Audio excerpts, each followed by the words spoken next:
afternoon, everyone. Glad to have everybody here. What a nice group. You know, it was interesting. Our SBI friends came to us a few months ago and said, you know, Richard, a number of Maulikh, of course, Celeste Iligan, Leia, Gizon, and so forth. And they said, Richard, we want to have a session that's going to uplift Filipinos as leaders and give them inspiration and these kinds of things. And can we organize a session to do that? I said, we said, normally we do, you know, breakfast forums, and it's a set format. They said, but Richard, we're on a mission from God. And we got to teach Filipinos what is going to be the future for them if we can get them inspired to really do something that's going to be meaningful for their life and for the life of their country. So this is the, so what could we say? So anyway, so we organized an event. I'm glad so many people came up. So as I like to do, I'll just point out a few people that are here so you get an idea of the people. We have big groups, a lot of nice groups. Obviously, our friends from PLDT, SPI Global have a nice size. Where's all our SPI friends? Oh, okay. All right, very good. PLDS, a good end.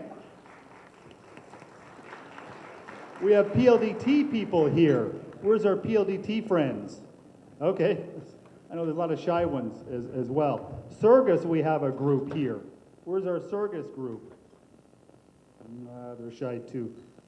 Asiana City is here with a group of 5. Shore Solutions has a group of 7. There they are, nice bunch there. Volendai has 5. The people who built our beautiful new websites, they are here. We also have, let me go through some of our friends here.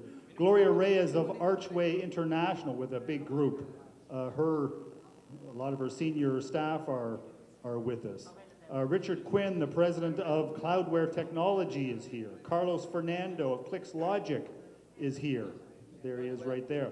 Camille Brooks, or I should say Camille Brooks Chua of Crown, the country manager, and recently married, so we should all congratulate Camille.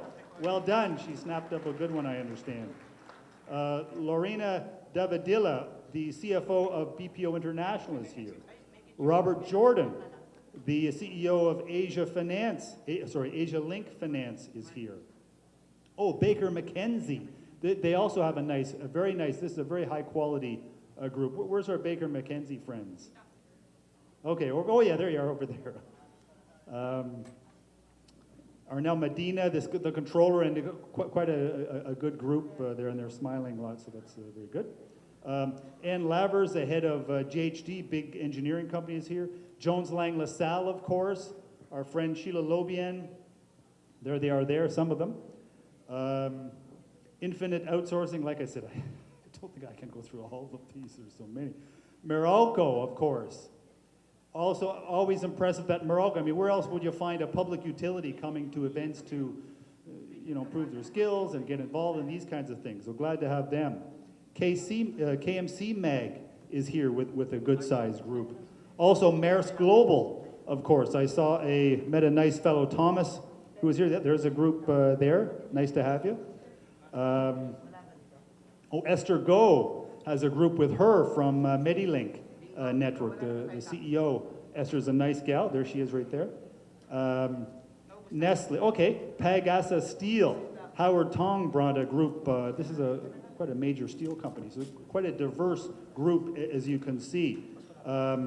Ryder Levitt Bucknell has a group. Point West has a large group here. I saw Eric Radona of Safeway. He's here. King School, KPMG has a group here. HP has a group here. SKM, the big engineering company, also. I hope I'm not boring you, but it is exciting to see people from diverse backgrounds, so you can meet different kinds of people and discuss different things and often share things that you might not otherwise come across. Oh, I'll do a few more later, but a lot of nice people. Yeah, Unilab, Task Us, Service Seeking, UR Solutions, Western Union, of course, is here. Excel Link, yeah, it goes on and on. So a lot of really nice people. So I'll just do a brief bit of a background of Maulikh, Maulikh Parekh, our speaker today. When I first saw him, he came to the country fairly young. I think he was 36 years old, as I remember, to run a large organization here, one of the premier contact center outfits. And his group, yeah, within a short time, they grew that operation from 6,000 people to over 20,000 people, less than 3 years or something. And it was outrageous that people did this. And I know the industry just couldn't believe the growth that happened. Oh, they won the BPO Company of the Year award and other awards. And then, Maulikh decided to take a bit of time off. Different things happened. It was quite a traumatic experience to go and build with an organization, with a group of people like that. But he took a bit of time off to go hiking in the Himalayas, which I tease him about. And he had plans to come back to Philippines. He enjoyed his work here, and I should say he enjoyed his people here, working with the people here and the friends, many friends that he had made.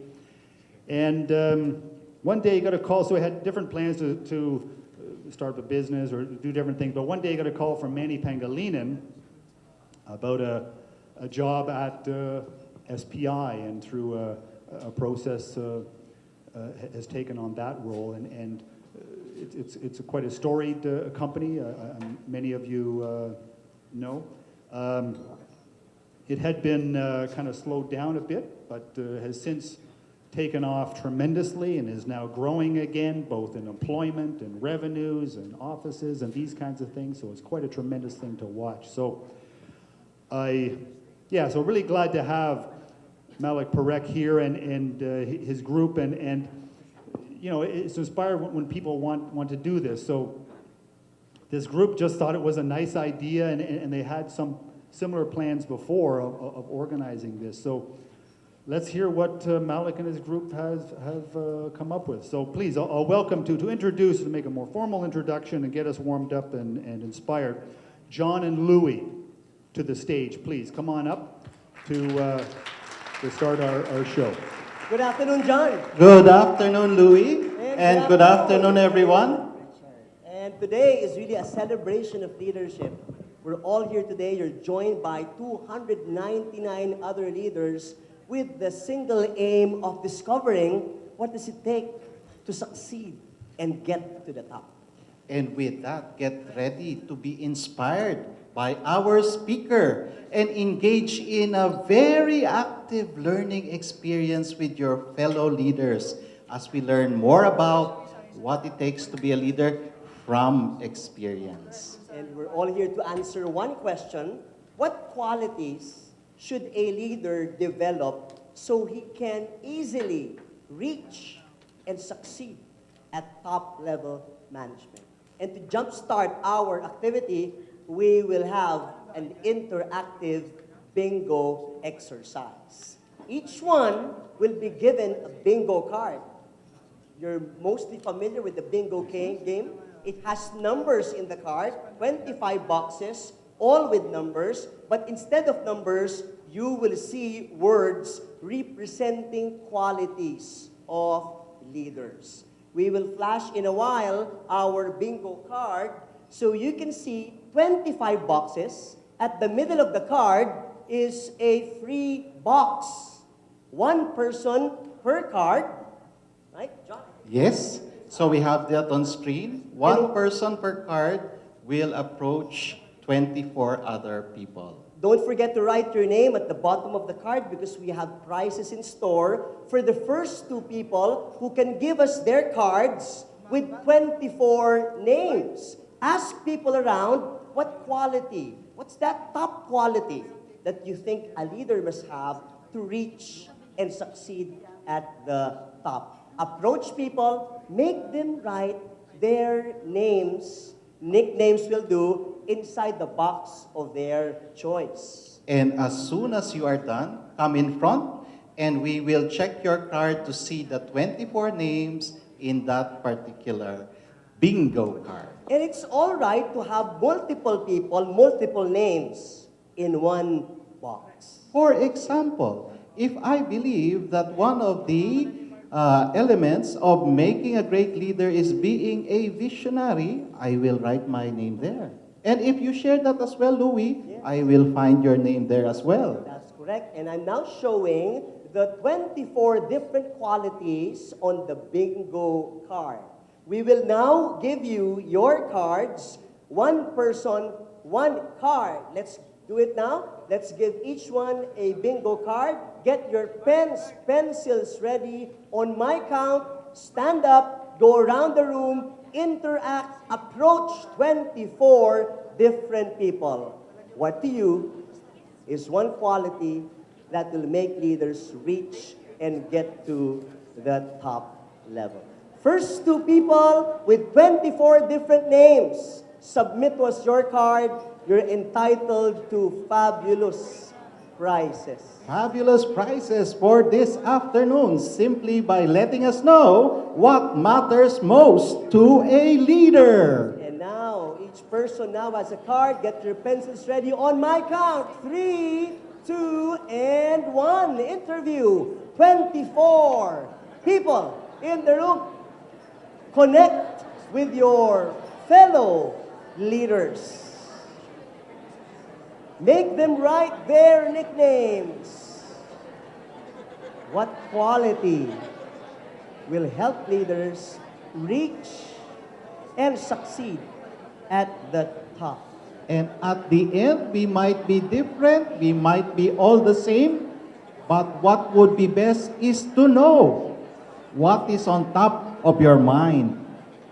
We can now see movement. Correct. People going around, Louis. While People most are reaching still out. Seated. Come on, get up, go around the room, go to another table. Have your fellow leaders write on your card. And what is certain in this exercise this afternoon is that we will have a winner. 2 winners. We're waiting for 2 winners.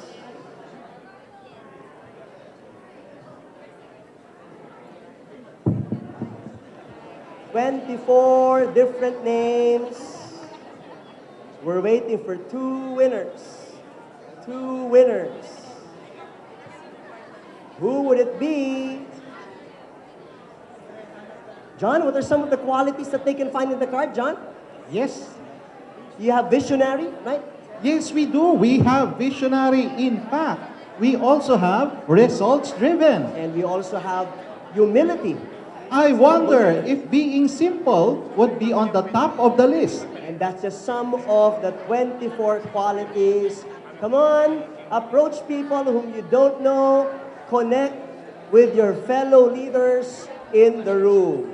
I can see at the far end of the room that there is much excitement. It seems that we will have in a short while one of the winners already approaching. Fabulous prizes we promised for our winners with 24 different names. There can be multiple names in one box. Give us 24 different names. We're still waiting for the winner. Come on. As soon as you have it, please check. Count first. Do you have already your 24 names? Mr. Ryan, you already have 18. Wow, that's a good number.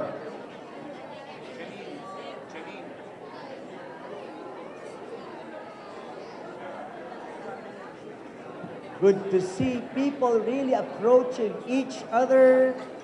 And when we said earlier this afternoon that this will be a very engaging, interactive learning experience with your fellow leaders, this is just the start, Louis. And we have room for 2 winners.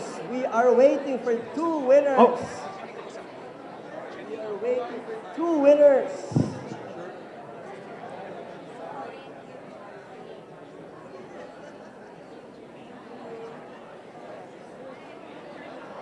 We will count the number of names.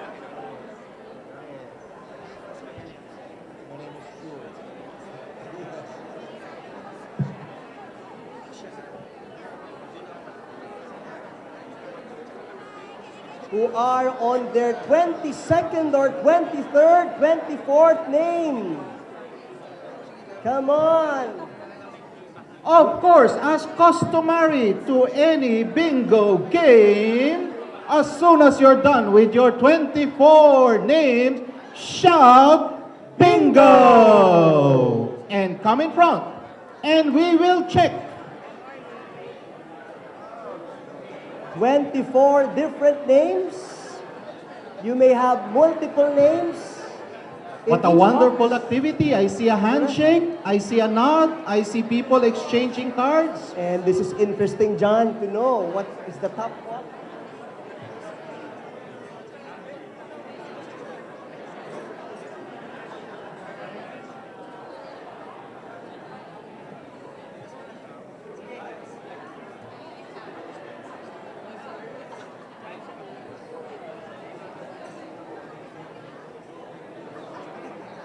Bingo! We have Bingo! one winner. From We the have one lady winner. in red, Pusha, And the lady in black. and the lady in black. We will check 1, 2, 3, 4, 5, 6, 7, 8, 9, 10, 11, 12, 13, 14, Wow. 15, 20, 22, 20. We have a clear winner Somebody from Melody Luxon of Melody from what company? From SBI Global. Congratulations. And we have somebody who even exceeded her target of 24 names with 25 names. We have Trisha Dacer from Dacer PR Legacy. Thank you so much. You may take your seats. We already have two winners. Thus they show that women are better in bingo. Women leaders. Oh, wow. Women rule. Yes. All right. Thank you so much. Congratulations. You may bring your card as souvenir. Congratulations. Yes.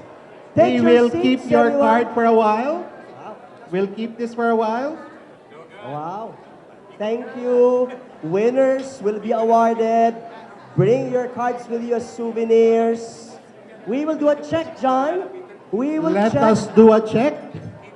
And hold on to your cards because later on we will collect them. Yes. We will encode them and we will let the leaders know Correct. what really matters to our learners in the room. And as everyone is getting settled, we'd like each one to look at your card and identify what is that top quality which was chosen by most of your 24 interviewees. Of the so many boxes that are here, what is that top quality where people wrote their names? Louis, John, just to show you the landscape of the card of Melody, Yes. who is our first winner, most of the characteristics, qualities chosen are spread.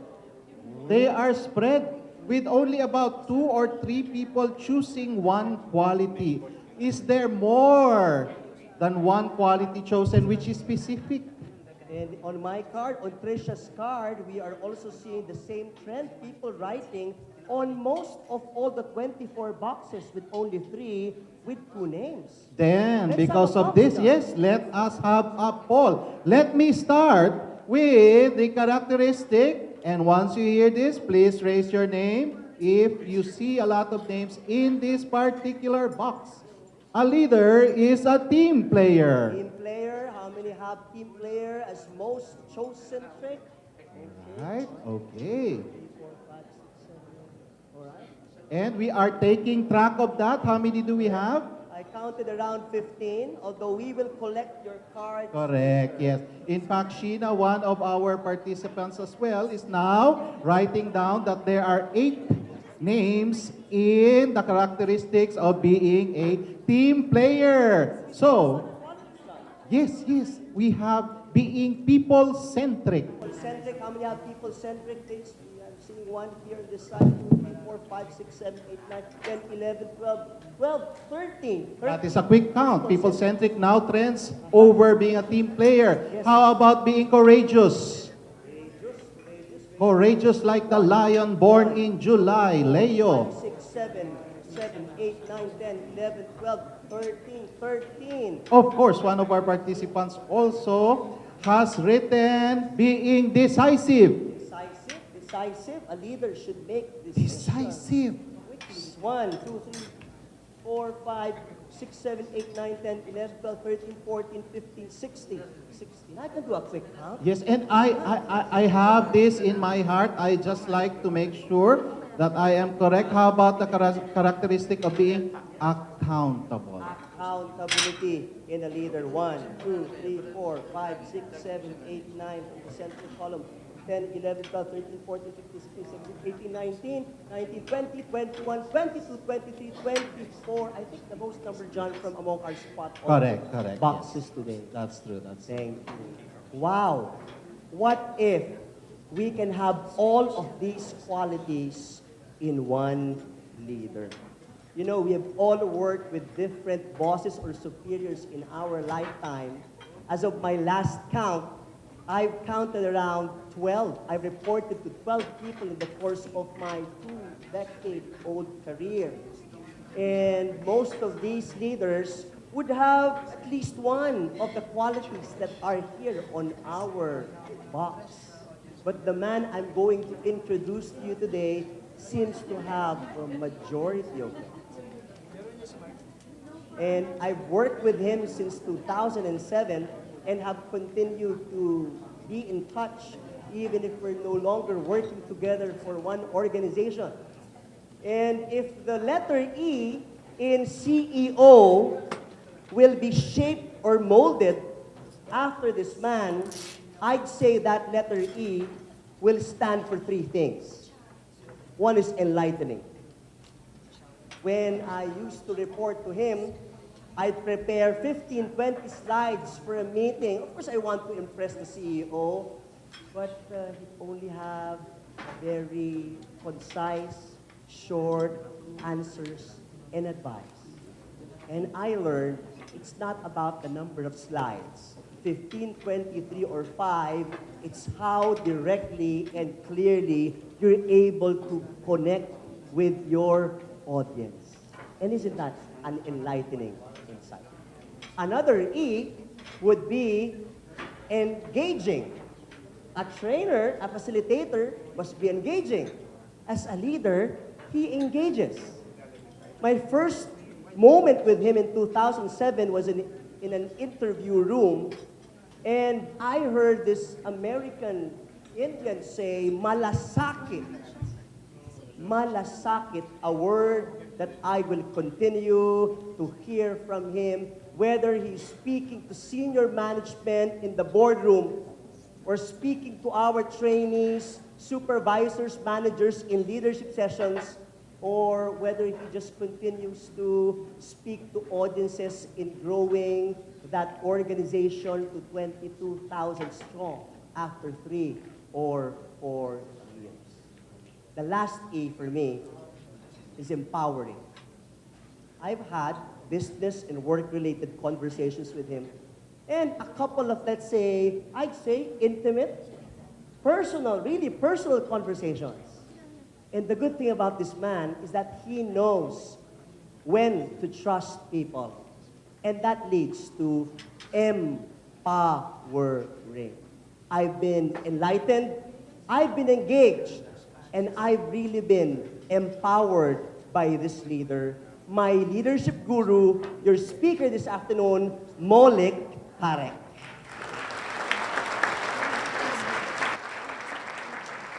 Thank you, Louis. You know, before I let Louis go, I have to share with you 2 claims to fame he has. One is, he is the guapo or version of Augie Alcacid. You guys agree? And the second one, and more importantly, he's probably one of the most gifted and talented leadership trainer I have met in this country, and I'm so happy that he could be with us today.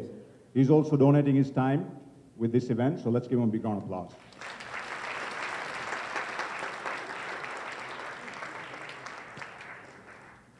So magandang hapon sa inyong lahat. Maraming salamat sa pagpunta niyo dito ngayon. Don't get too excited. With that, the Tagalog portion of my speech is over, and it's all nosebleed from here on. So please bear with me. You know, Richard, in his introduction in the emails, talked a lot about my experience in the U.S. when I was just starting out, and I was a dishwasher, and a few people texted me and said, Maulikh, I didn't know you were a dishwasher in the U.S. You started your career as a dishwasher. So I thought before I talk about why we are here and what are the 7 habits of a great leader, I want to talk about what that experience was, because there are a couple of great life lessons that I came out with. On January 8th, 1992, I arrived in this very small town called Lubbock, Texas. Anybody have been to Lubbock, Texas? Wow. I thought I'm not going to have anybody who has been to this Texas town. It's a very small university town. I was 21 years old.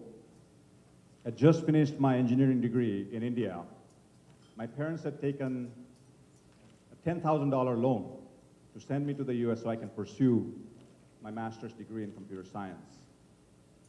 2 things were very clear to me at that time. $10,000 is not going to pay for 2 years of school in the US. I'll be running out of money by the time my first semester is over. By the time I paid for my college, my school supplies, lodging and boarding, I'll be out of the money.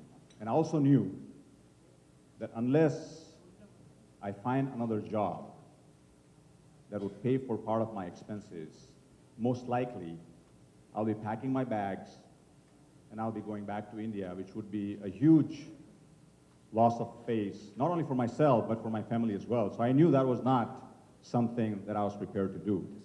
I had no other choice but to make it happen. Now, how many of you been to US for graduate studies? Anybody has been to the US to do masters? Okay, a few people here. You know that the 2 best jobs you can get as an international student in the US is either you become a research assistant or you become a teaching assistant. The problem with me then was I was fresh off the boat, directly from India. My English wasn't that good, and I had this very thick Indian accent. I was talking like the Apu character in The Simpsons. So no American professor was going to ask me to go in front of people and say, please, go teach these people. Nobody's going to understand me. The problem with the research assistantship was I was coming in the middle of the school. Typically, it starts in September, and you have a better chance of getting a research assistantship. I was starting in January. So I had to wait for 6 more months before I can find someone to hire me as a research assistant. So very quickly, I knew the 2 best jobs were not something that would be possible for me. So I had to change gears. I went to the Office of International Students, and I told them that I have to find a job. It's not a choice. I don't want to go back to India after 6 months. So they made calls, and the only job they could find was this early morning shift working in a dishwashing room for one of the dorms on campus. And I didn't really care what it was. I'm like, hallelujah, I found a job, sign me up. Didn't even ask what that job entailed. So I signed up. 2 days later, 5:30 in the morning, I arrived, and my manager is there, and I realized that this job was not about washing dishes for 20 people, 30 people, 50 people. I was going to wash dishes every single morning for 800 students who who lived in that dorm every single morning. And then my manager took me around the dishwashing room, and it was probably 1/4 the size of this ballroom. And he showed me this big conveyor belt that would be bringing in all these dirty dishes that students put on. And I had to stand on the other side of the conveyor belt, waiting for the dishes to come in, spray clean all the dishes, put them on the trays, and then put them through this humongous dishwasher right next to me. And then I had to wait on the other side of the dishwasher to make sure the trays were unloaded so they don't topple over. It was no problem most of the time. But every time, 7:30 to 8:30, when it's a rush hour, all the students want to sleep in as much as they can, and then they want to have a quick breakfast and go to the class, 700 dishes will come within an hour. And most of the time, I'll have like a couple of glasses breaking apart, and my manager will come running into it, hearing the noise, and say, "Dude, please don't break any more glasses." And I'm like, "Yes, I will try my best." By that time, he had realized that this guy is not going to be the best dishwasher who has worked for him, and I was happy about that as well. 2 months into it, it was too much during the peak hour. I could not handle spray cleaning these dishes on one side, running to the other side of the dishwasher, and unloading the trays. And one day, this big tray with 50 glasses just toppled over. And it made a big noise, and I'm like, "Patay."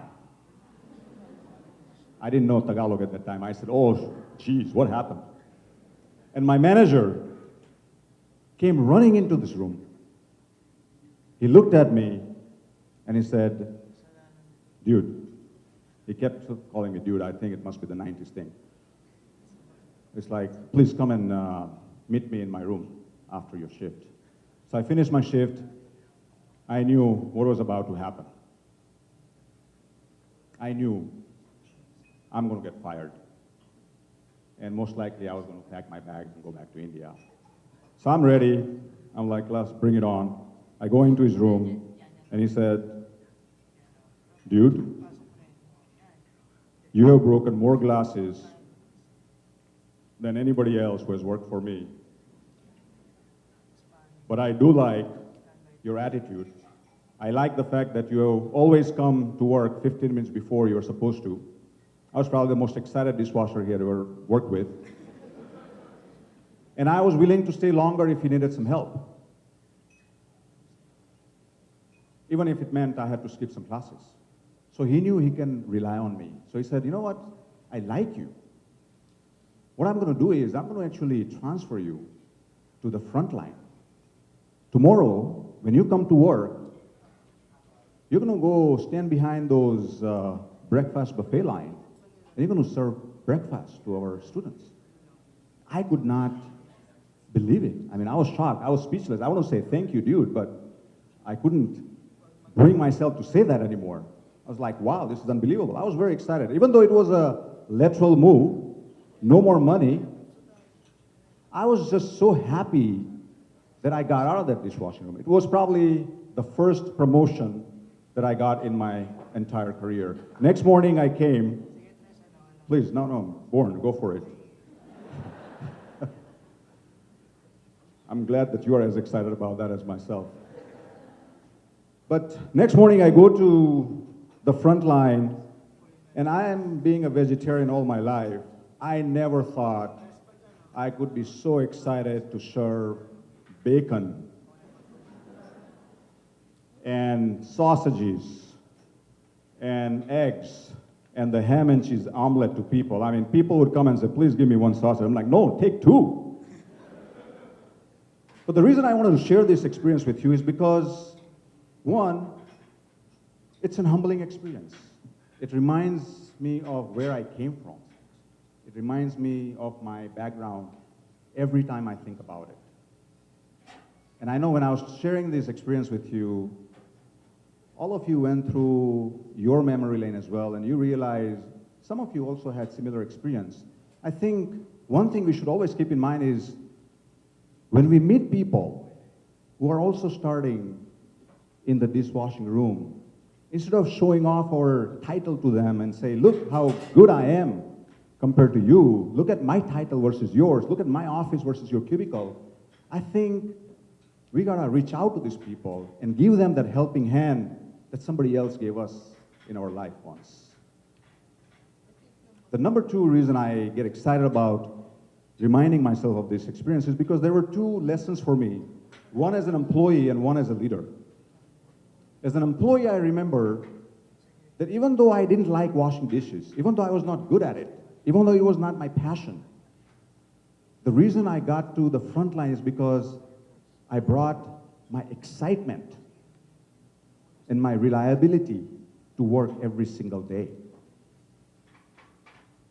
One of my mentors, Zig Ziglar, once said, it's not your aptitude,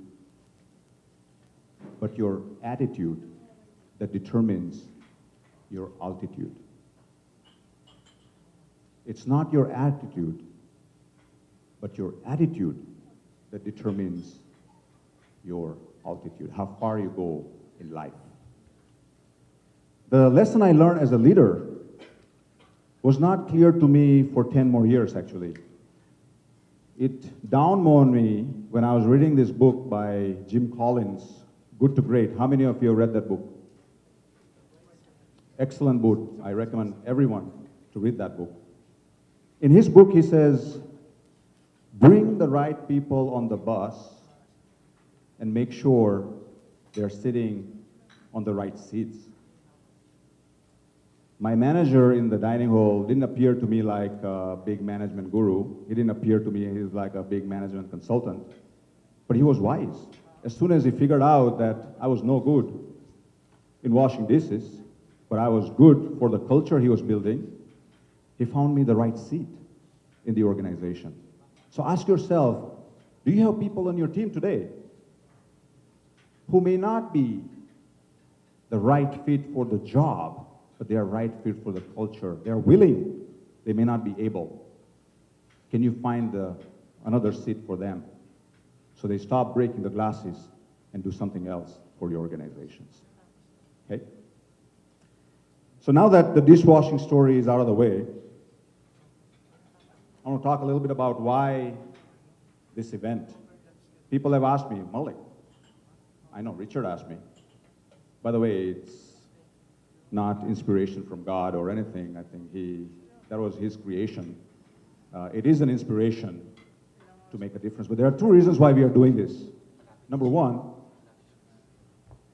I've been in this beautiful country for the last 7 years. It's been my home now for the last 7 years, and it's been good to me personally and professionally, and I think it's time for me to give back. So number one, definitely want to give back.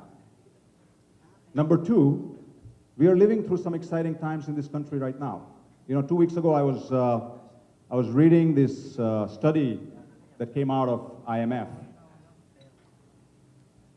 and it said they reduced the global growth outlook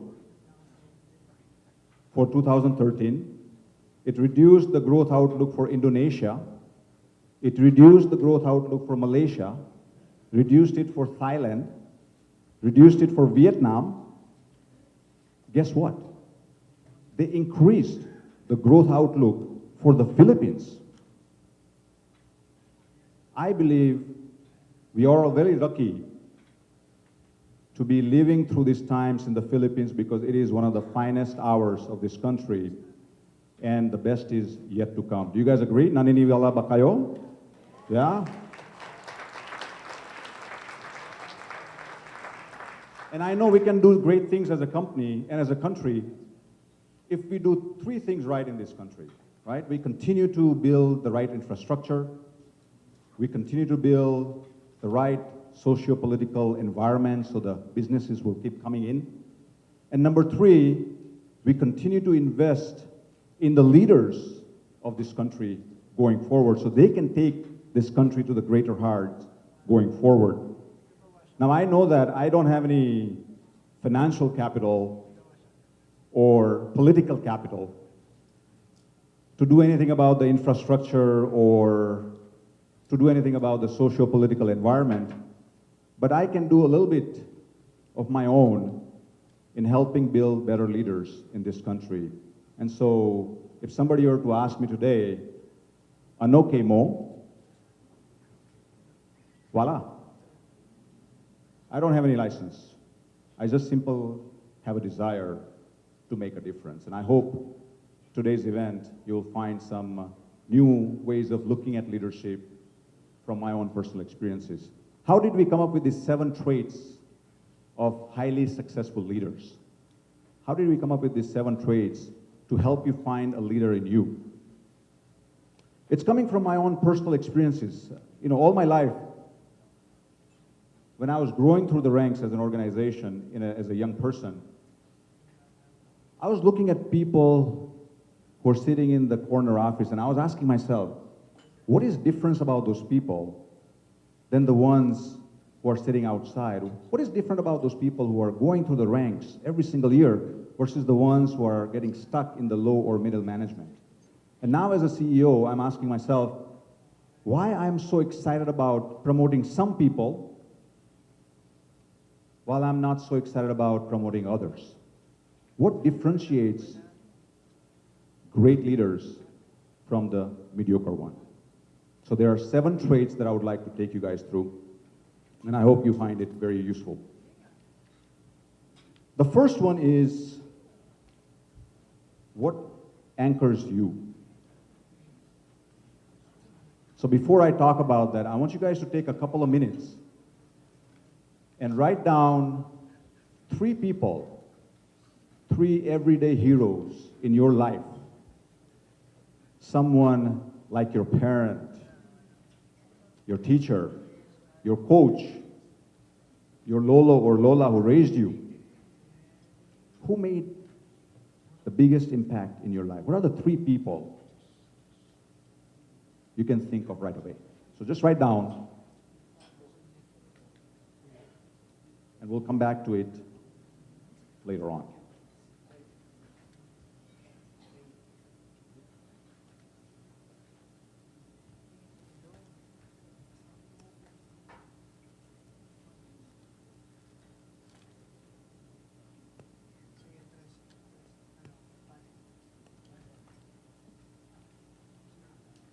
So let me start with an analogy. Imagine for a second you are a boat. You are a boat resting by the shore. Now imagine you are a boat without an anchor. What happens to you? Even the light waves and the wind will drift you away. Is that right? What if you let the anchor go down a little bit, but still in the middle of the water? Do you think that would help you? Or you will still drift away as the waves and the wind come through? It will drift away, right? What if you lower the anchor even further until it finds this soft coral? Do you think you're stable there? Perhaps with the light waves and the light wind, you can survive. But if a storm comes through, do you think you'll be still staying at the same place? Most likely, your anchor is going to give in. The only way you can be so stable and so secure is if your anchor is against a big, solid rock. Is that right? You know, one of the most powerful books I've read on leadership is by Deepak Chopra. And another great book for you guys to read if you're interested in that, but it's called The Soul of Leadership. And he often asks people, what guides you in your life?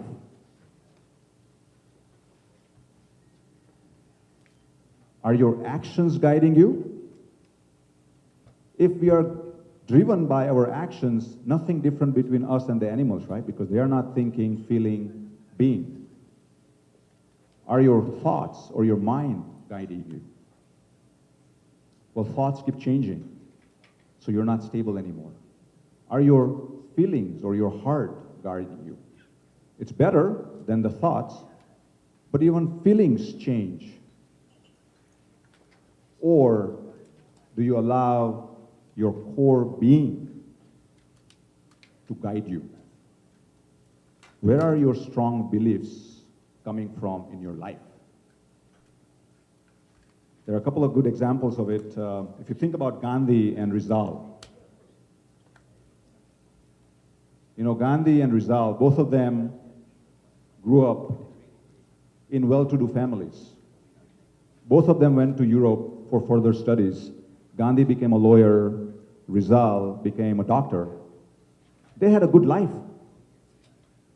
Do you think they just woke up one morning and say, wow, let me try this freedom fighting thing out for a couple of months and see how it works out? If it doesn't work out, I can always go back to being a lawyer or a doctor, right? No. The social injustices they saw stirred something so deep within them that they were willing to put their life on line for the country that they loved. Is that right?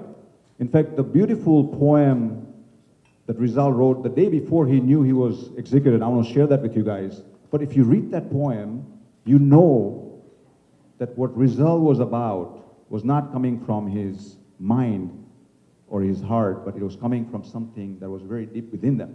So let's see the poem that Rizal wrote the day before he knew he was going to be executed.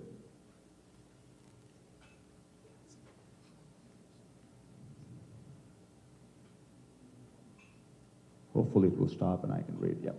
Because I know none of you can read it, right? But I believe it's called the Mi Ultimo Adios.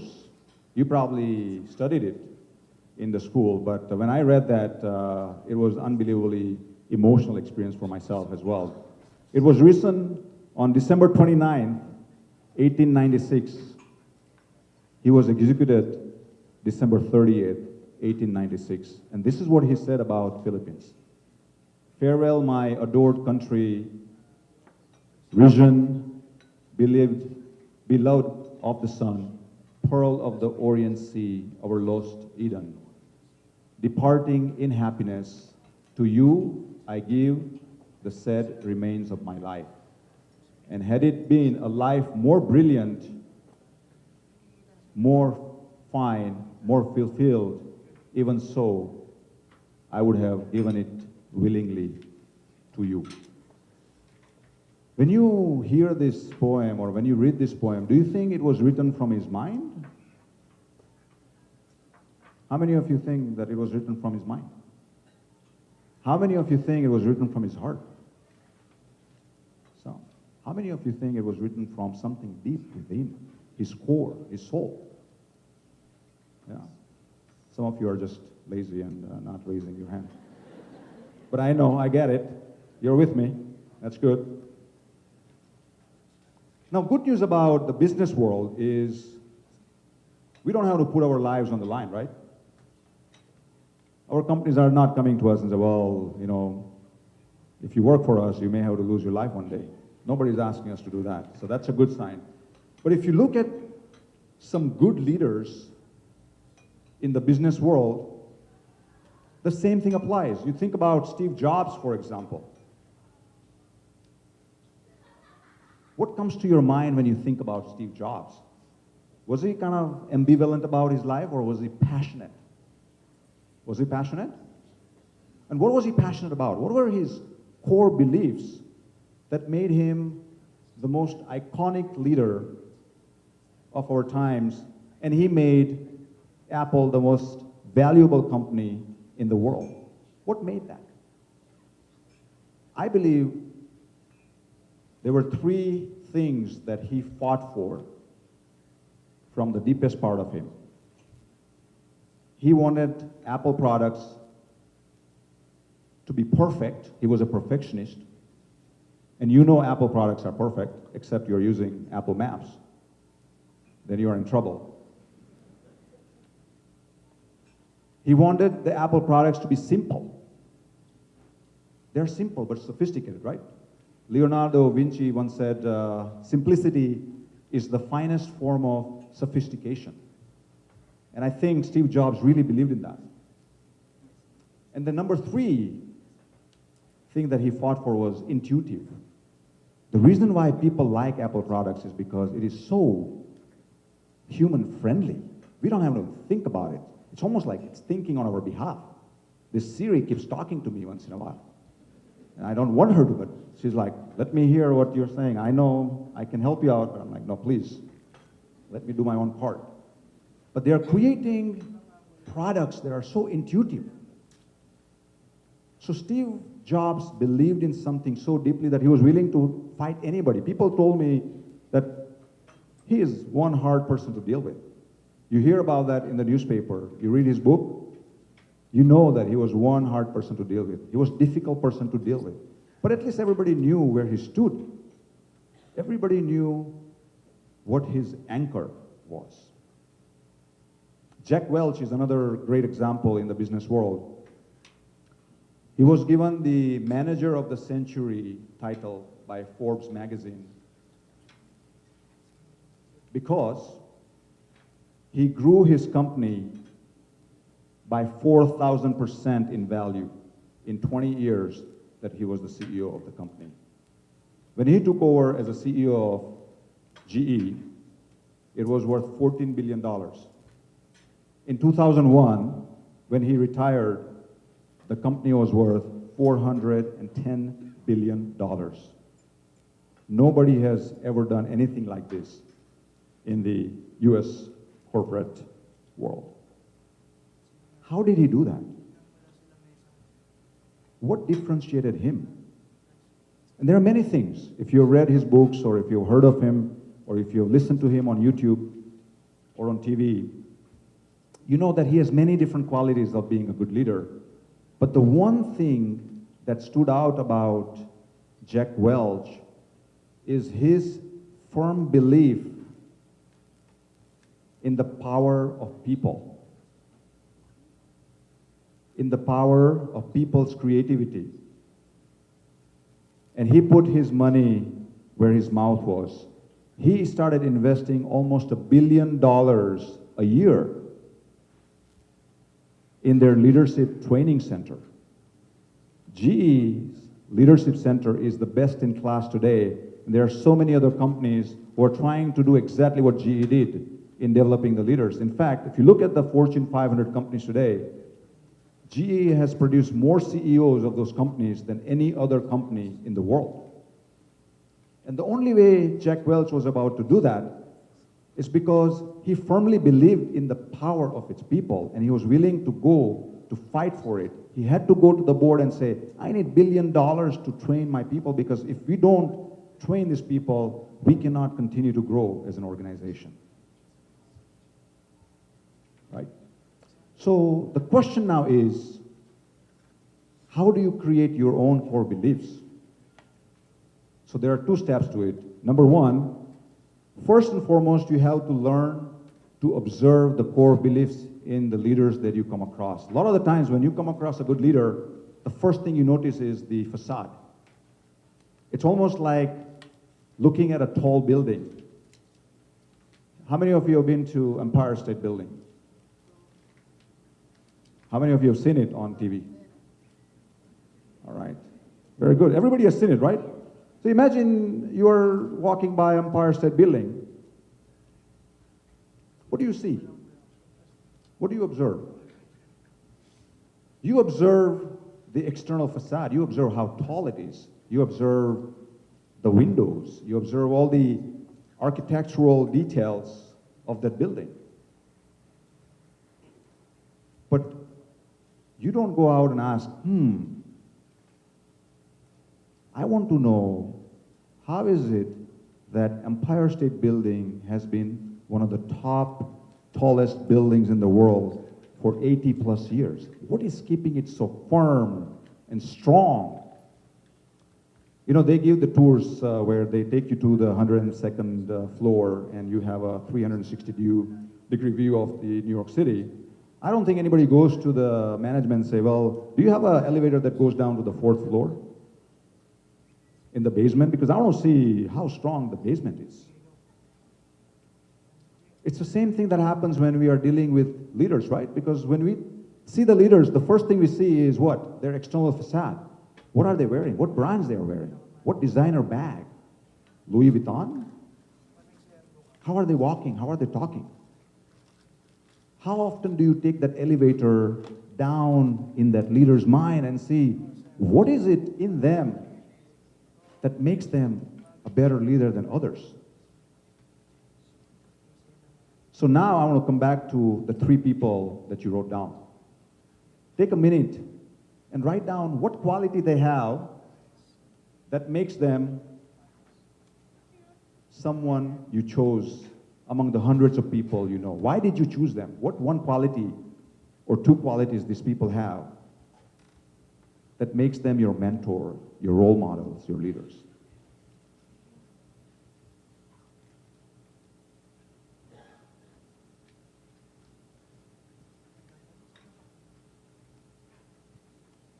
By the way, this video thing is all a facade. The reason why we have this is because we can keep these bright lights on and we know who is sleeping.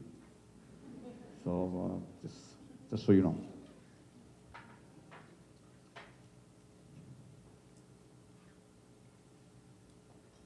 And I'm going to ask for some volunteers to share what you wrote down. Who are your role models and why you chose them as your role model?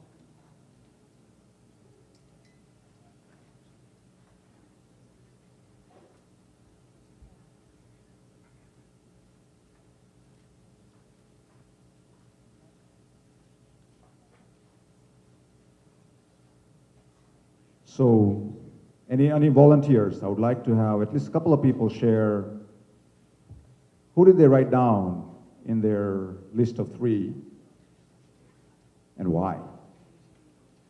Yep, Bjorn? We have a microphone actually right there.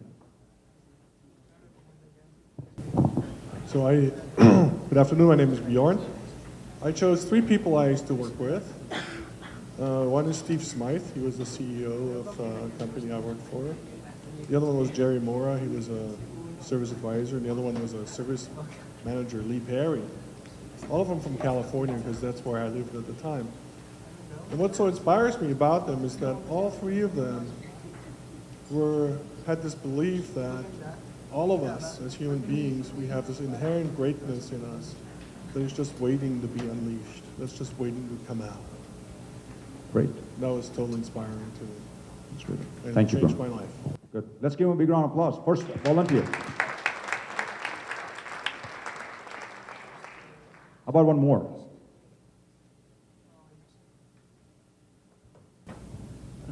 Hello, good afternoon. I'm Michael. The 3 people is first my father. His name is Piping, for being a salesman and PR. Then the second one is Mr. Bert Lina, because of his decisiveness. And third one is Sir Washington CC, for financial savvy. Great. Thank you. Thank you.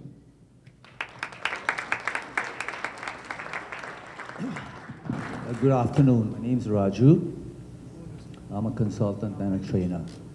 And when you asked me to write down the names, I just wrote down the names of my kids. Anchors, you asked. So those were pretty good anchors. But I realized that one of my sons has been a role model for me for the last 15 or 20 years, and he's just 25. Here are examples of his instinctive leadership. When he was 3 years old, and he's Filipino Christian, and I said, hey son, it's Diwali, let's celebrate it. And he goes, 3 years old, he says, Dad, here in the Philippines, we don't pray to idols. And I was thinking, 3-year-old, gosh, that's heavy stuff. Then about when he was 15, one day his mom caught him smoking. And he'd never lied before, he'd never done anything wrong. So I confronted him, I said, son, why did you smoke? And no, first, did you smoke? He said, yes. 100%, no doubts about lying or, making any facades. He goes, I wanted to try it. Simple. And he smoked a pack within 30 minutes. So that's the end of his trial or experience with cigarettes. But the most amazing, he teaches me a lesson every day. He's actually a pastor in a union church. And one day, about 7 or 8 years ago, I lent somebody ₱1,000,000. And that person wasn't able to pay my money back. And I was upset. And I was telling my son, I said, gosh, man, I helped that guy. My son says, he's about 17, he says, Dad, you didn't help him. You lent him money. There's a major difference between helping someone and lending someone money. And it's a massive process to think that thing through, the difference between giving somebody some money and helping that person. So what is special about this child, or this young man today, is that he contributes every single day. Every single day I talk to him and we have little challenges of life. He stands up and he says, Dad, I can. Trust me, I have Jack Welch and Steve Jobs and Gandhi and Rizal at home. So that's my leader. Next year, I think we need to bring that son.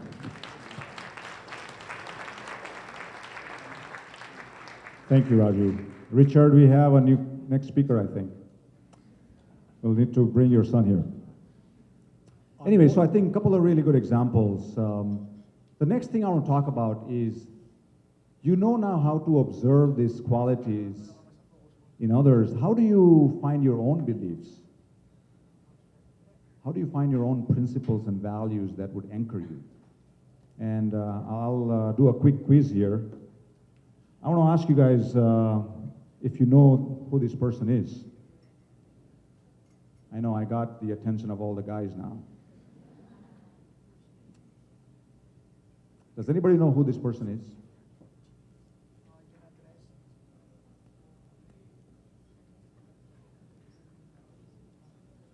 Nope. Let me give you a hint. At any given moment in the world, some 25 million people are listening to her voice.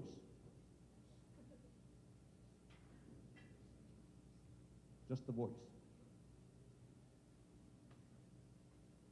You want another hint? The 25 million people are listening to her voice, take them from point A to point B.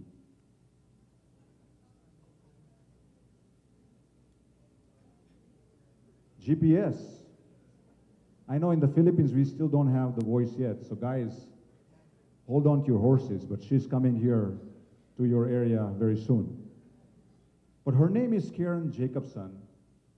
She's from Queensland, Australia. And she moved to New York City some 10 years ago and now pursuing a career as a singer in New York City. She was one of the many people who auditioned to be the voice behind the GPS. And she was chosen because she has this very international accent, Australian, American. But she has very soothing, calming, reassuring voice, which is very important when you're telling somebody a direction. I mean, how many of you have driven when, she says, please take a left turn, and you continue going straight, and in a minute she says, recalculating. You ever heard that? I'm just worried one day I think she's going to give up on me next time I go to the U.S. and start yelling at me. I'm just concerned when it's going to happen. But just like Karen Jacobson is helping you go from point A to point B when you are in your car, in your life, each one of us is born with an inner GPS. And our inner GPS is actually better. In this GPS, Karen doesn't know where you're going. Karen just doesn't bring you to Dusit, right? You have to say, please take me to Dusit. You have to write the address, and it takes you to Dusit. Our inner GPS actually has all the addresses, all these majestic mountains we are supposed to climb in our life.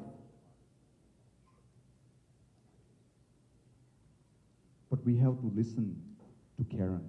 Maybe it's male or female voice, by the way, depending upon your preference, when you hear your inner voice.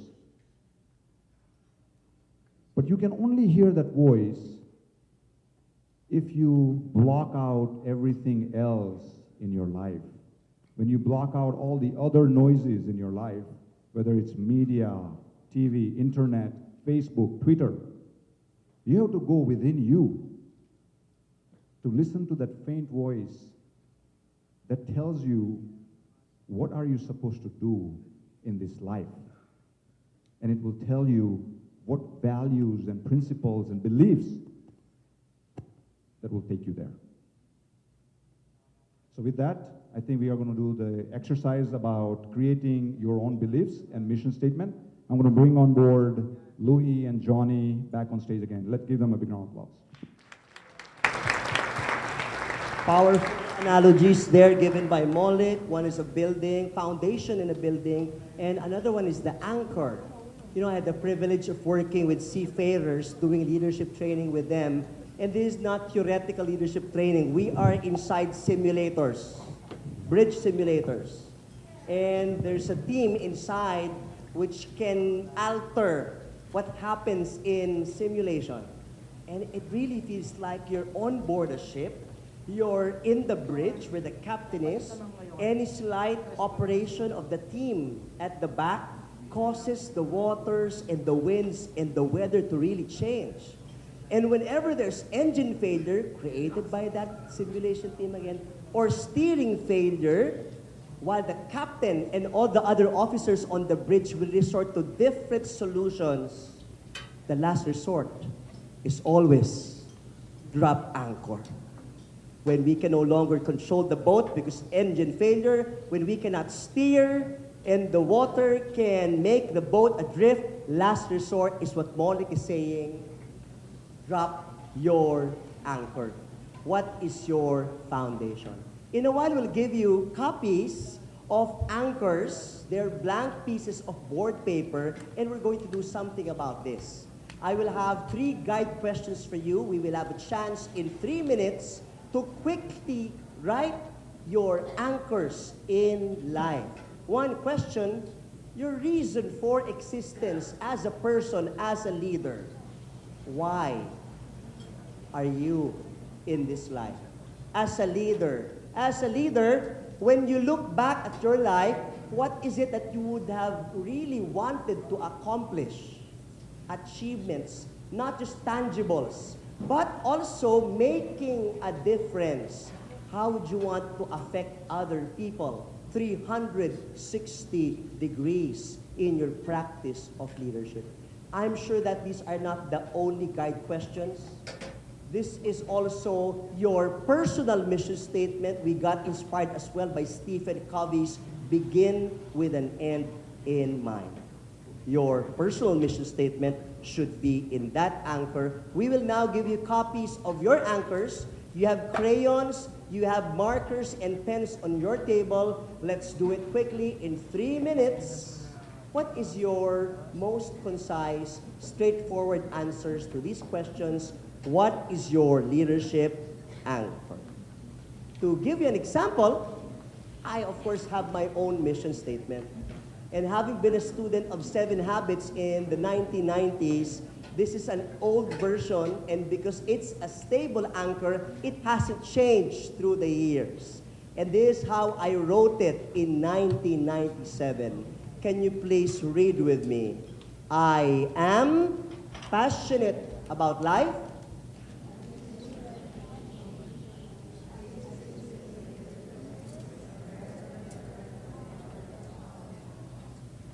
The words are yours. You put meaning in your words. Let's have a 3-minute exercise on this one. Personal mission statement writing, your leadership anchor. Your 3 minutes starts now.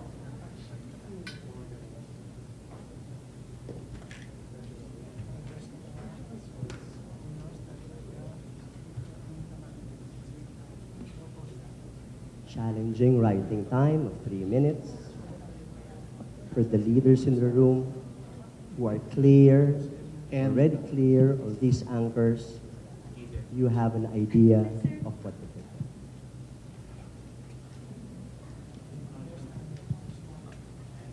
to help us further, we will go back to the guide questions flashed earlier, the 3 guide questions.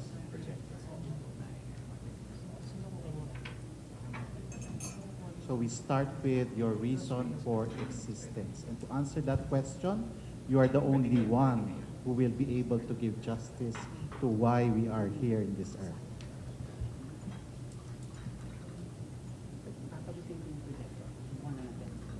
As you are writing, you may also be more creative. There are crayons on your table. Make it a colorful anchor statement.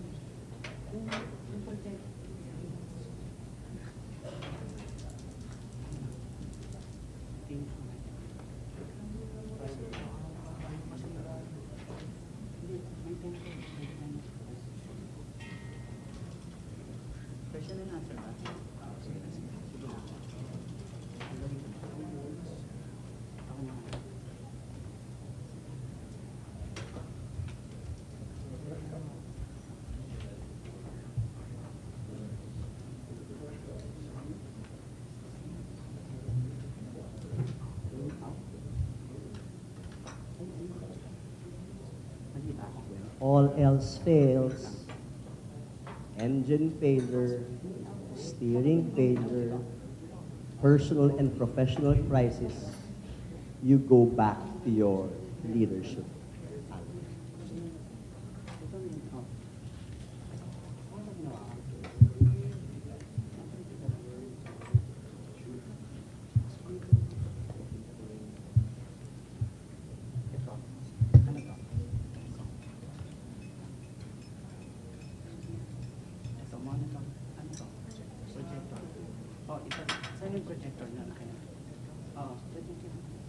We'll be flashing the questions again in a while.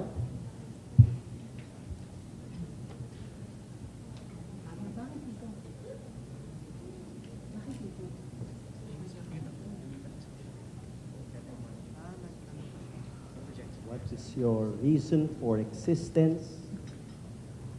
When you look back at your leadership practice, your life, what would you have wanted to really accomplish?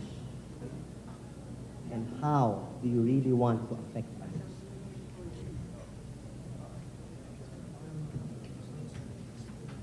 Your anchor is also your legacy.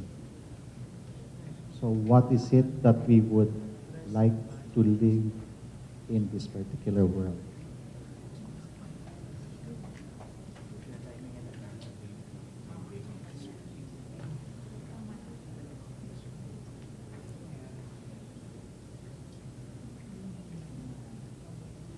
Everybody's at work.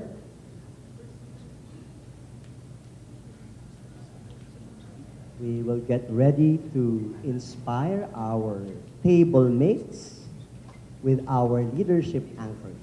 Why am I here? What do I want to live in this world? And how will I do it?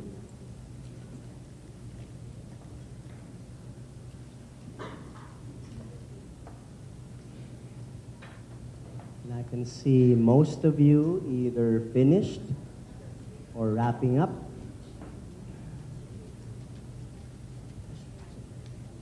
For the tables who are done or almost done, get ready to share with your seatmates, with your table mates. Let's have a 5-minute sharing, not just sharing or reading out loud the words that you have there, but also giving that deeper meaning behind your leadership anchor. And discover your anchor mates. Yes. 5-minute sharing, please, with your seatmates. My leadership anchor. Inspire and connect further with your fellow leaders. 5-minute sharing starts now.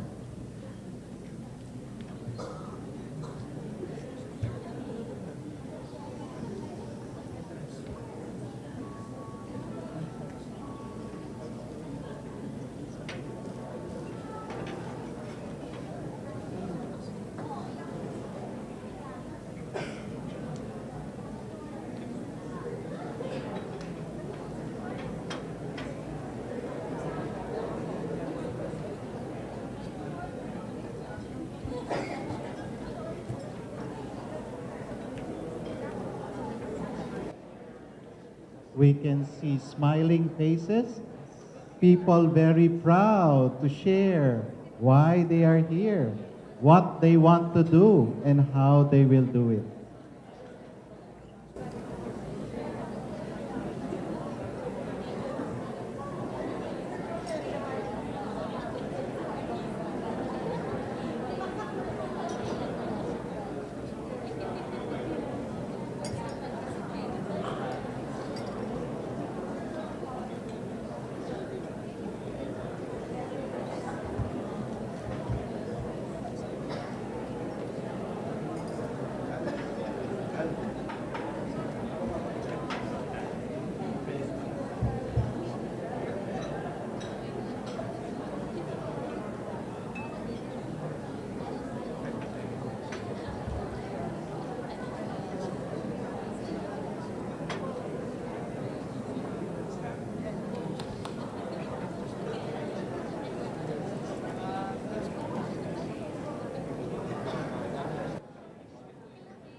We are sure that for the longest time, you already knew the answers to this question.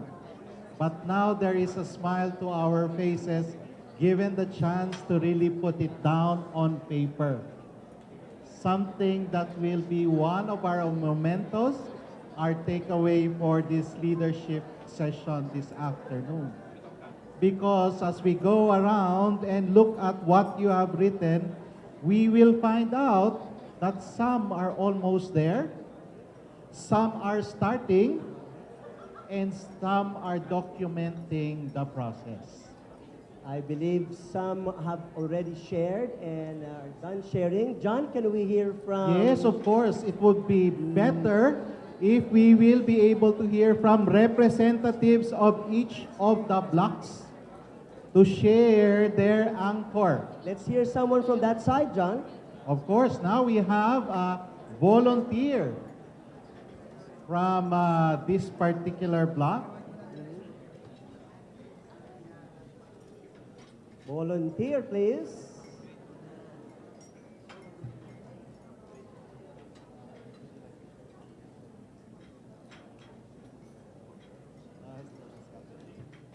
They all have anchors anyway. All Yes, they need yes, to they are share, right? completing the process. Okay, okay. I'll pick someone from this side. May I have a volunteer from this side, please? And nobody's looking at me now. Always If I can remember, see finished everyone, your anchor anchors. is like your DNA. Second row, somebody from the second row. I'll go over to this side. Somebody from the second row. I'll just pass the microphone. Please stand up, introduce yourself, and just mention your leadership anchor statement.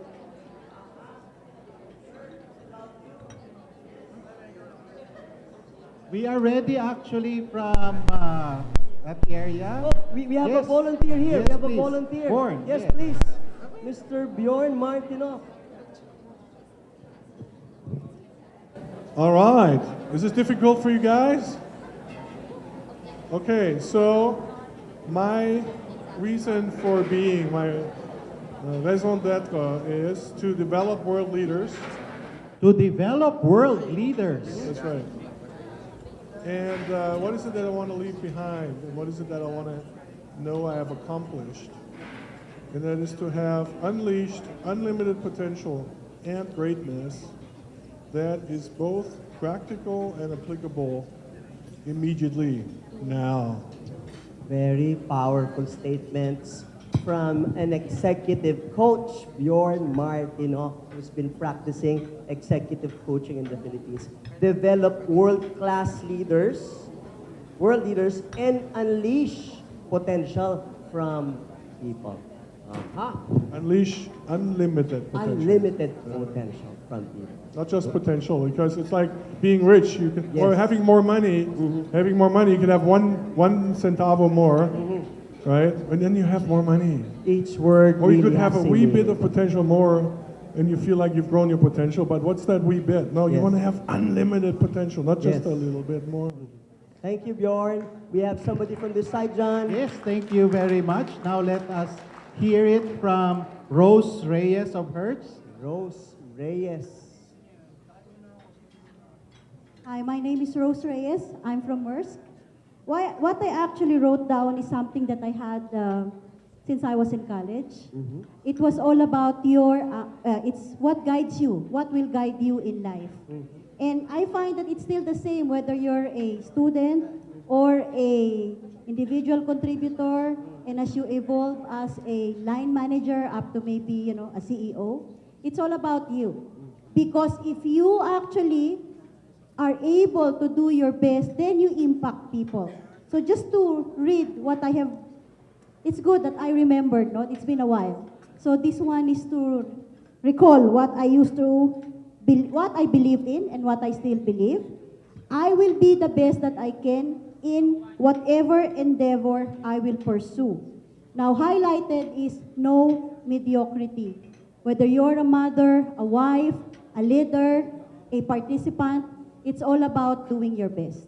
So that's my leadership anchor. And I can very Thank well you read very that the much. value there is excellence. Very heavy on the value of excellence. Yes, and it is really indeed a tall order, especially now that we are seeing a life of convenience, and we are seeing that our time is always limited. And yet, from what Rose Reyes has shared, Yes. way back in college, it has already been her guiding light since then, and it has brought results to the table.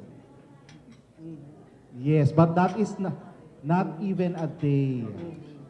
Thank you for that. John, It do we is have somebody an from that enduring, volunteers yes. from that From side? this area, we have eager to share. Eager to share?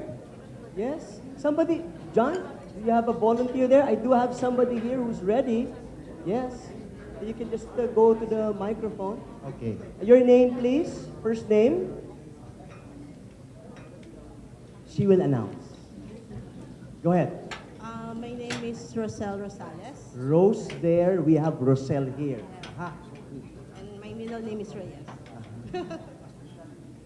Rosel, go ahead. So my core value, this has been the same since I was also starting, and even when I was a kid. I think my core existence is I want to be a leader of improvement and innovation. Improvement and innovation. Two eyes. And to take part in the improvement of the lives of the people around you, both professionally, financially, emotionally, and spiritually. So meaning people, not just the co-workers, but also my relatives, and also the business or company where I am in, is to be part of the improvement of whatever organization I will be in. Starting from yourself, Rosel, improvement and innovation, and then you said you want to take part in the improvement of others as well. Thank you so much. Really answering the questions, how, as a leader, can we and do we also want to affect other people? What Rose earlier said. Thank you very much. Do you have a volunteer? Yes. From the flowers, Rose and Rosalie, we are now going to Tony Villafuerte. Tony, your anchor. Yes, I'm Tony Villafuerte from Shore Solutions. Okay, maybe I wasn't listening very clearly because I answered questions 1, 2, 3 and did not come up with one statement. But reading all the answers that I have, it just made me realize that my mission in life is to provide a silver lining into everything. I have a staff of almost 65 people, and every day in our day-to-day job, we encounter issues, problems that would bring us down.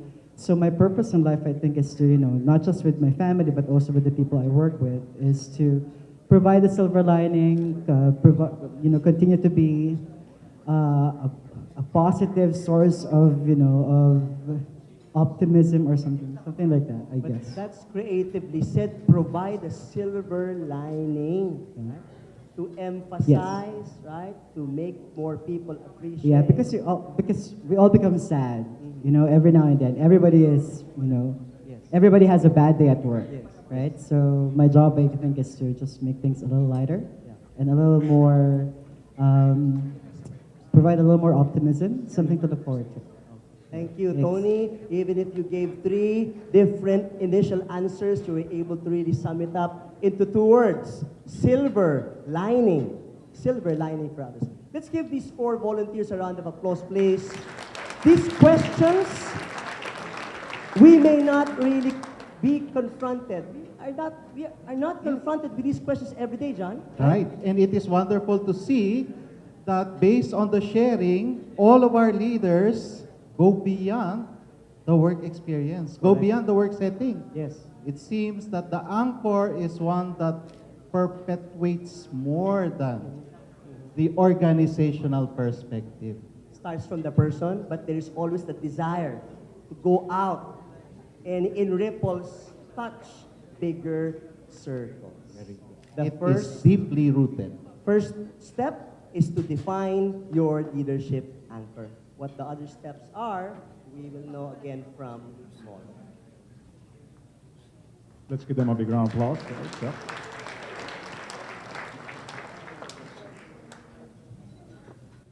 So the next step is, I'm always confused, where are they going to put it? This one or that one? I know, and they cannot do it simultaneously, so I'll have to just keep going back and forth. But we'll give these people a chance now to see what the presentation looks like. The next trait is going to be landing a man on the moon. And the reason we have come up with these unique themes is for you to remember. We can come up with the same boring themes we hear about the leadership everywhere else. But I want you guys to remember, if nothing else, some of the visuals that we'll show you today. So when you come across an opportunity, you will know, I remember somebody talking about landing a man on the moon. You know, every year, Gallup organization in the US publishes employment satisfaction survey. And last month, they published the survey for 2012. Any of you have seen that before? Has anybody? Yeah, we have a couple of consultants. Obviously, they keep up with everything here. It was very shocking. The employee engagement survey done by Gallup showed that only 30% of the 100 million Americans who have a full-time job are engaged at the workplace. The remaining 70% of them are completely disengaged. They are there in person, but their spirit, their mind, their heart is not at the workplace.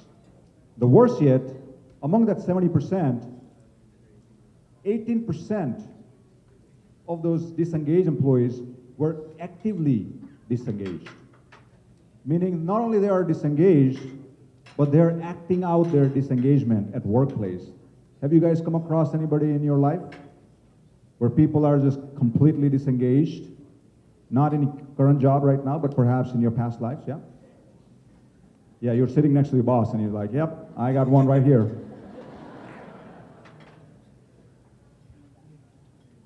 What they found is that these disengaged workers in the US are causing US economy almost $550 billion. Think about it. When your employees are disengaged, it's costing your companies and eventually your country a lot of money. Now I know I've been living in the Philippines for the last 7 years, and I think your disengagement is not as high as probably what you see in the US, but it's nowhere close to zero, right? You still have employees who are probably disengaged. What is the number one reason? They asked, what's the primary reason for the disengagement? What did they say?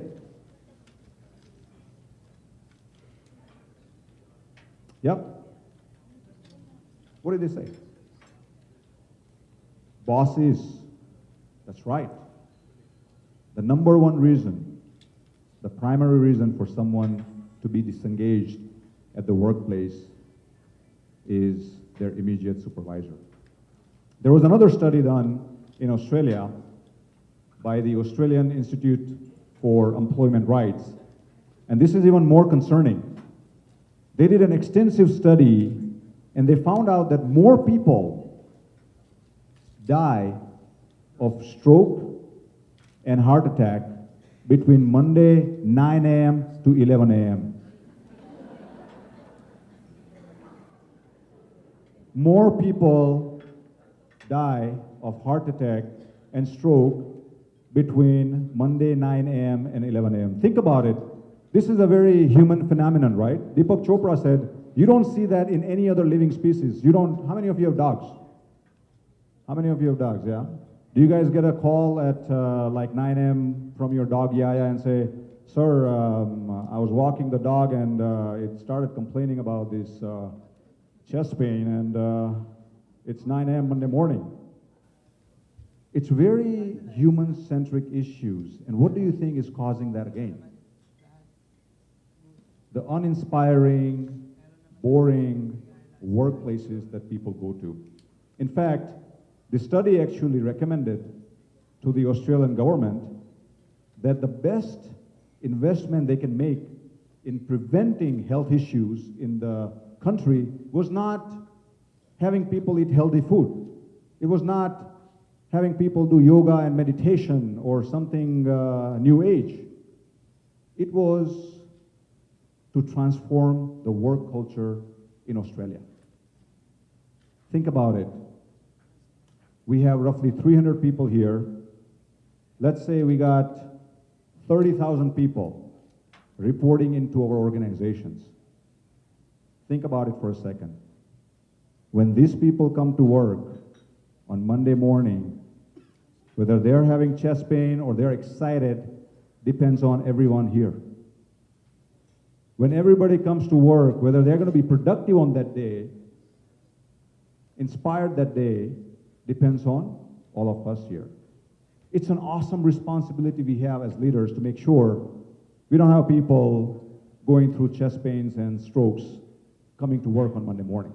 Now, how do you go about inspiring people? That's the main point here. Landing a man on the moon.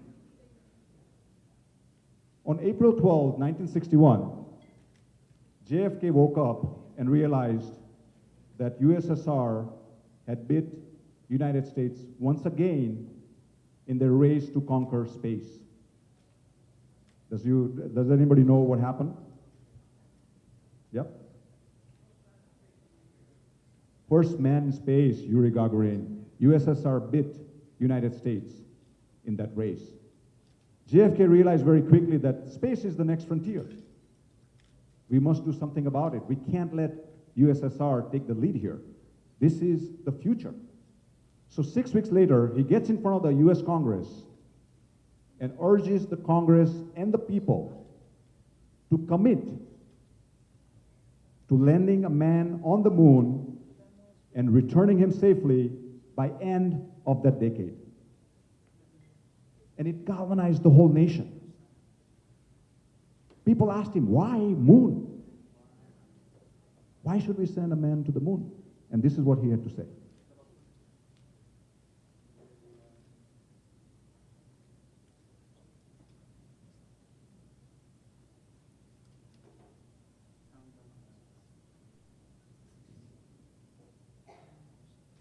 Do we have the sound?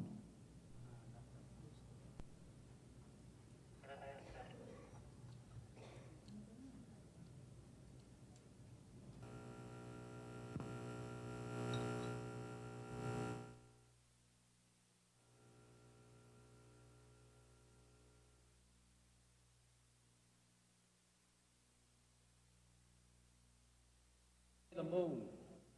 Why choose this as our goal? And they may well ask, why climb the highest mountain? Why 35 years ago fly the Atlantic? Why does Rice play Texas? We choose to go to the moon. We choose to go to the moon.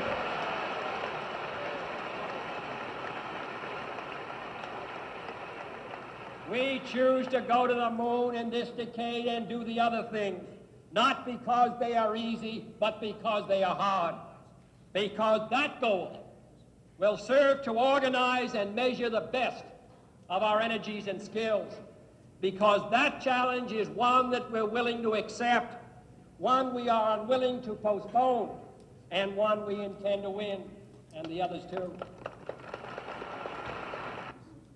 But if I were to say, my fellow citizens, that we shall send to the moon 240,000 miles away from the control station in Houston, a giant rocket more than 300 feet tall, the length of this football field, made of new metal alloys, some of which have not yet been invented, capable of standing heat and stresses several times more than have ever been experienced, fitted together with a precision better than the finest watch, carrying all the equipment needed for propulsion, guidance, control, communications, food, and survival on an untried mission to an unknown celestial body, and then return it safely to Earth, re-entering the atmosphere at speeds of over 25,000 miles per hour, causing heat about half that on the temperature of the sun, almost as hot as it is here today,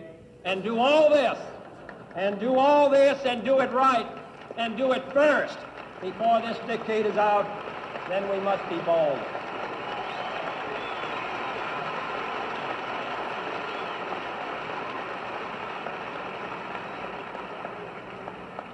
Many years ago, the great British explorer George Mallory, who was to die on Mount Everest, was asked why did he want to climb it.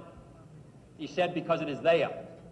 Well, space is there, and we're going to climb it. And the moon and the planets are there, and new hopes for knowledge and peace are there. And therefore, as we set sail, we ask God's blessing on the most hazardous and dangerous and greatest adventure on which man has ever embarked. Thank you.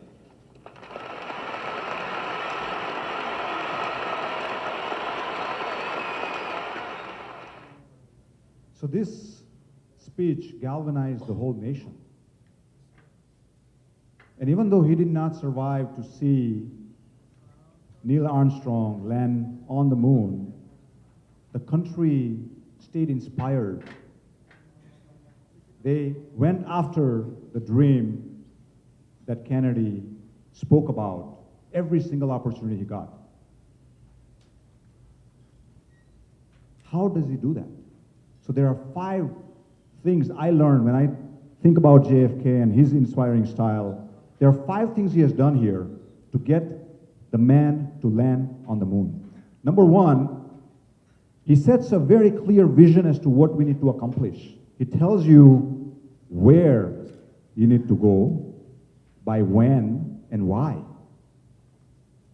And very specific. He didn't say, well, we're going to land the man on the moon. Didn't talk about returning him safely. Do you think anybody will say, yeah, please, sign me up. I want to go for a one-way ticket to moon. It was returning the person back to Earth safely. By when? By end of that decade. And why? Because it's hard. Because the space is the new frontier. So the first thing you have to do as a leader is define where do you want to take your organization to? Where are you taking your team to? So write down, what are the places? What is that one ambitious goal you have? What is that one thing, if you do as a leader and as a team, you'll remember it as your moon landing years from now? Think about, and I'll give you a couple of minutes to write down, what is that one goal you would like to accomplish with your team? So the next thing a leader does is decide who will get the team to land a man on the moon. Once you have decided where you want to go, by when, and why, you cannot do everything by yourself. As a leader, you need to surround yourself with people who can actually make it happen for you.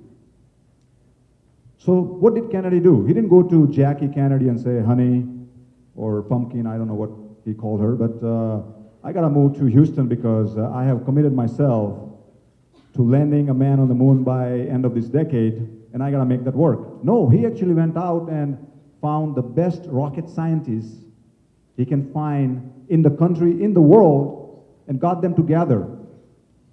He empowered them. He gave them all the resources and let them loose. And they made it happen for him. So think about whatever goal that you wrote down, Do you have the right people in your team? Do you have the people who will help you land your man on the moon in your mission? Number 3 things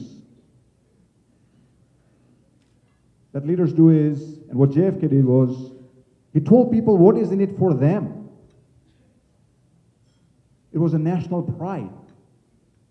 You know, Edmund Hillary. How many of you have heard of Edmund Hillary? Almost all of you. He was the first man to climb Mount Everest.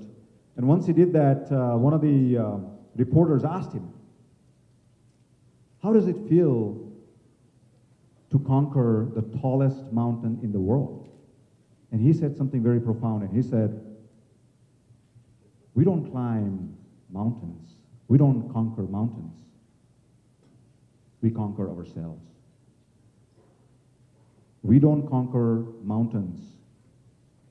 We conquer ourselves. What he meant by that was, whenever you take this incredibly challenging task, whenever you take this insurmountable challenge, you are facing your insecurities, your shortcomings, your issues in mind right in front of your face. And one by one, you have to come across. You have to overcome your issues, your insecurities, your shortcomings, your self-doubts. And as you do that, while you are taking a journey outside, something in you is changing as well. Reinhold Milke once said, a beautiful quote actually, that the only journey that matters is the journey within. So when you are taking your team to this great challenge, you're taking them to land a man on the moon, you're going to tell your team what is in it for them. Of course, they're going to get more money as the company gets bigger, your organization gets bigger, they're going to get promoted, they're going to get better financially. But the real value is going to come from the inner transformation that takes place in each and every one of them. You know, when I run into former Teletech friends, how many of former Teletech friends we have here? People who worked at Teletech in the past. We have a few of us here. When I run into them, I don't really talk about the 23,000 people that we got to. We talk about how an incredible experience that was, going from 6,000 people to 23,000 people. We talk about how we promoted some of our employees 2-3 times. How we transformed ourselves through that journey. So the third thing leaders do is they tell what is in it for them. So they get fired up, they get motivated, they get incentivized to go for that goal. The fourth thing, so we have figured out where are we going. We have figured out by when. We have figured out why. We have figured out who and what. There's one more question left. How? It is leaders' job to tell people how we are going to conduct ourselves when we go through this journey. What culture and values will bind us together as we go through this journey? How many of you worked in an organization? And again, not your current organization, but I know I have worked at places where the workplace was political. There was a lot of backstabbing. It was crab mentality, office politics. You cannot get anything done. Do you think if that culture exists, no matter how good your vision is, no matter how good your team is, no matter how incentivized they are, do you think having a culture where there is crab mentality, where there is office politics, would allow you to bring the man on the moon? You need a culture that promotes meritocracy. You need a culture that promotes open communication. You need a culture that promotes inspiring people versus bringing them down. So think about, in your team, what culture do you have? Do you need to strengthen your culture? Do you need to make it more positive? Do you need to make it more inspiring for your team to get to the goal that you guys are signing up for? Okay? And the last thing, the number 5, is communicate, communicate, communicate. Oftentimes, I've seen that where the leaders do a massive launch of a new vision.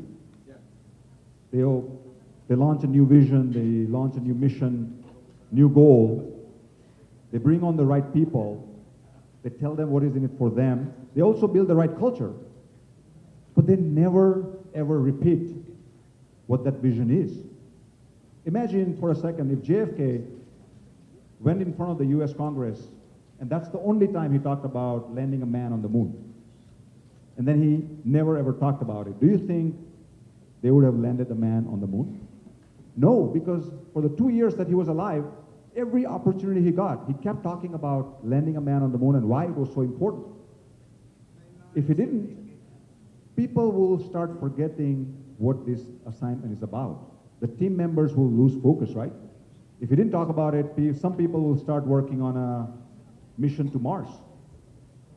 Some people will find out that maybe there is a lack of toilet papers in the International Space Station, and maybe they need to send some toilet papers to the station. And people will forget what the real goal was. And 10 years later, they would have not landed on the moon. There was no mission to Mars, and International Space Station still doesn't have enough toilet paper, right? Nothing gets done. So it's the leader's job to really communicate the vision every single opportunity that they get. Okay? So I'll give you a couple of minutes. I want you guys to look at the vision you created, write down whether you have the right people, whether you have told them what is in it for them, whether you have the right culture, and if you have to add any more values in your culture, and whether you're communicating that vision again and again in front of your employees. So I'll give you a couple of minutes before we go to the next trait. So we want to have time to share some of the learnings or some of your thoughts for this particular trait, but the next one will get some audience participation. The next trait is get to the heart.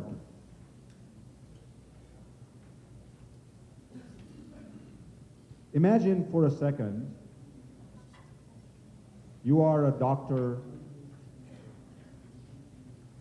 in emergency room. Imagine you are George Clooney or Juliana Margulies, and a patient is rushed in. I think that's enough. They got the point. I'm trying to create this audio-visual experience for you guys. But imagine a patient is rushed in, had a car accident. The patient has some bruises on the hands, has probably a fracture on one of the legs.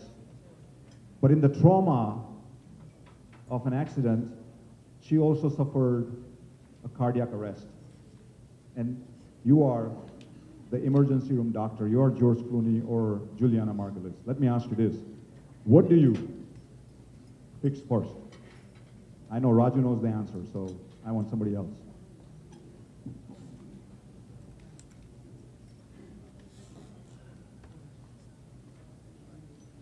You get to the heart. Now I know I kind of gave it away. I know it's kind of a little bit of a cheating, right? You already knew the answer. But why heart?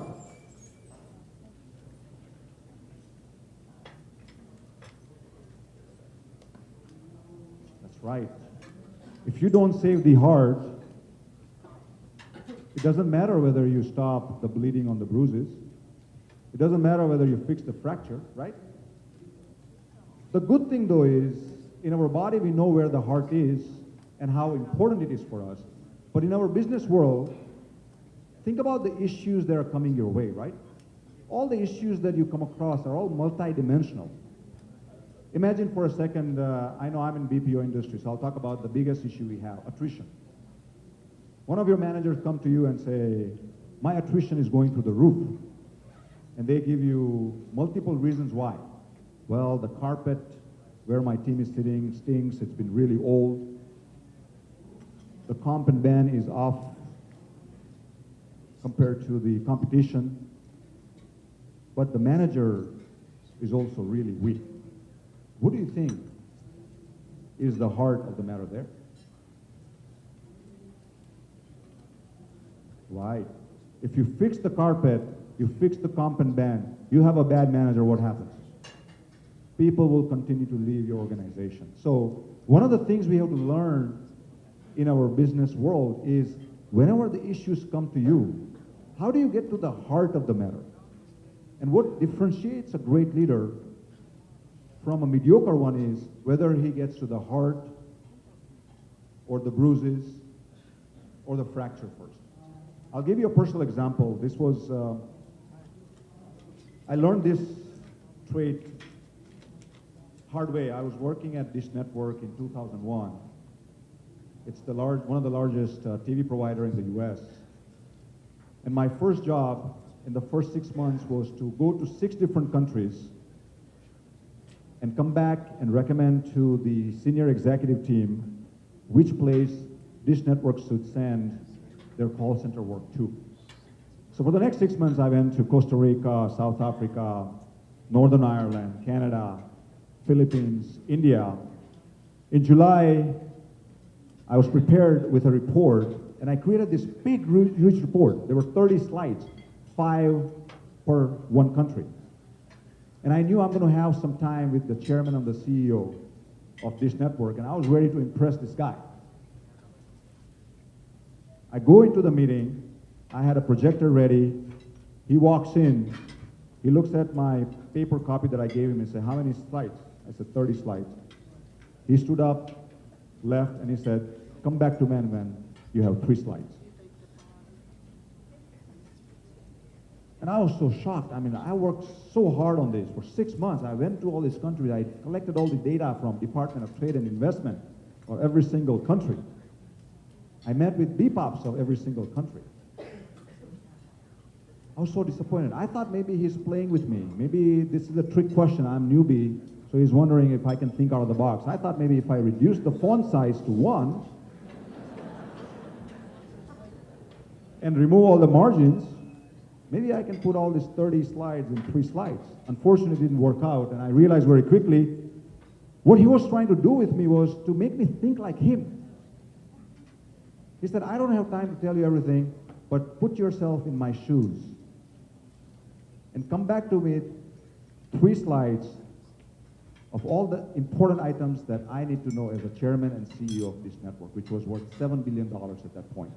So I very quickly sat down and I said, if I was Charlie Ergen, which I still actually ask that, and it helps me quite a bit. If I was Charlie Ergen, what would I do here? What would I want to know before I send my call center jobs to another country? How would I make sure the customer service my customers will get is going to be world class? How would I know that the socio-political environment of a country I'm sending these jobs to is going to be the right country for us? Guess what? A week later I met him. Obviously, what do you think was my recommendation? Philippines. Guatemala. No, Philippines. So that's when this whole love affair for me with this country actually started. So take a minute right now and write down the biggest challenge you face in your job today. The biggest challenge. It could be losing a client. It could be costs are going out of control. It could be your employee engagement. It could be your attrition. Whatever your role is, find out what is your biggest challenge. What keeps you awake at night? And then think about what is the heart of the matter for that issue. What is 1 or 2 things if you fix, it will fix almost 80% of that issue. So I'm going to give you a couple of minutes. We'll have a couple of volunteers, and then we'll call for the break.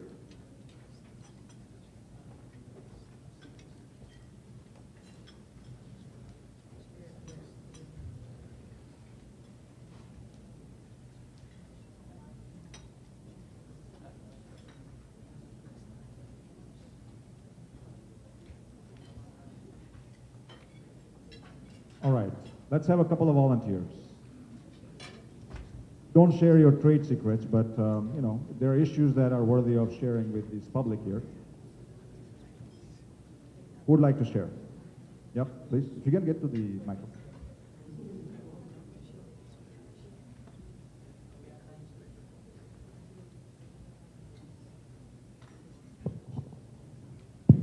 Hi, my name is Rajiv from CSS.